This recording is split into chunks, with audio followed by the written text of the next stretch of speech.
Laps of action here in the European Talent Cup. Race 2 gets underway on the pole position. It's Joel Esteban with a fast start, but from the second row of the grid it looks like Guido Perez that leads the way from the 25 of Perez.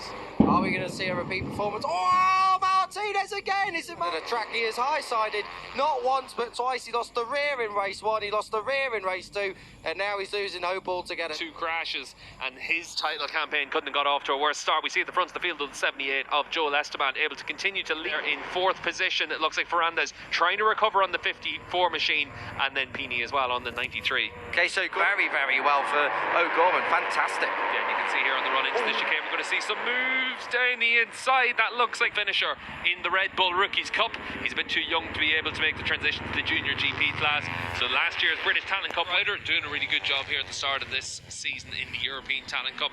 You can see Joel Esteban with that gap stretching out and once again attacking. Kiko, it's interesting that Ferrandez hasn't really looked like being in a position to make some moves over the last few laps. Looks like the other riders, he's been able to catch on to this group. He's going to see an opportunity to finish on the podium. Yeah, absolutely. He's right there, and with the penalties that are coming. Well, he's got no warnings for having exceeded track limits at this stage on the number 13 machine. The only warnings we have seen is for the 93 Arbolica, but hopefully he's able to be nice and clean for the second half of this race. It is a long race as well, Kiko, in the European Talent Cup. 16 laps to be moving around. We'll pick up the race leader now, Joel Esteban. Oh, 4.5 seconds cleared.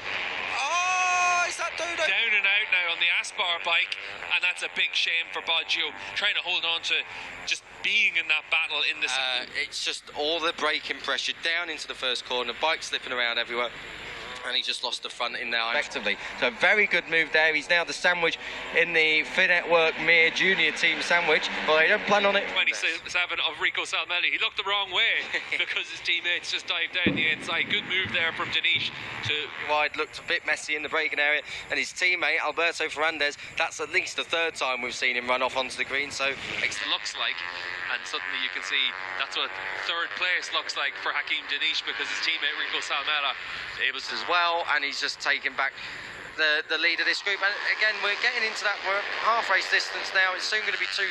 Also racing with the Red Bull Rookies Cup this year, and the Finnish rider looks like he's going to be able to start his season quite strong. You can see riders in this group, he's going to need to latch onto a slipstream. It looks like he's probably too far back to be able to get advantage of that. Suddenly himself up into 3rd position there as they rub a bit of leather there against one another, but certainly for 93 when it's turn 6, he's going to need a big slipstream though, because Rico Salmela very strong on the brakes. Rico's going to force them to go around the outside and run down in towards the parabolic interior. Yeah, this is it now. This is where the big battle is. We thought Pini was out of it, but he's put in 2. Take that 3rd position now, but is he close enough to try and attack on Salmela? Not at this stage. He's going to be defending from Hakim Danish to attack. Launched it. He absolutely pinned it through there. That's why at the moment, but he's going to be able to use the slipstream now and the runs to the line.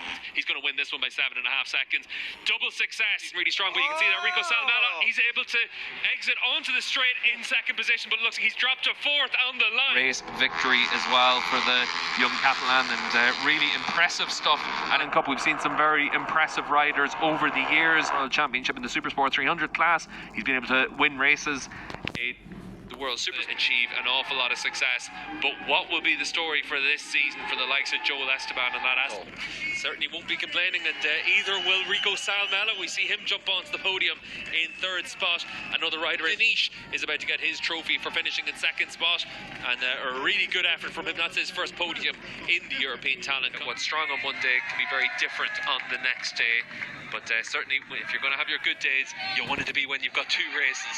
50 points to start his season, 19 ahead of Hakim Danish. Guido Pini